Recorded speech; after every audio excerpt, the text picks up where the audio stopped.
Написах песен за едно момче. I know. Писах тази песен преди няколко месеца, така че информацията в текста не е особено достоверна. Ако искате да изкопчите детайли за живота ми, не са актуални, окей? Начинът, по който написах тази песен, щях да кажа прекалено много. Знаете ли какво ще ви кажа? Писах тази песен, лежейки будна до момчето, за който е тази песен.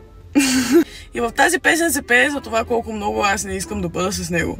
Колко си ни е добре, колко добре се забавляваме без да сме във връзка, понеже той много искаше да сме във връзка. Спри да бръмчиш, бе. Това момче много искаше да сме гадженца, окей? Но аз просто знаех, че ще бъде много токсик. Защото знам себе си.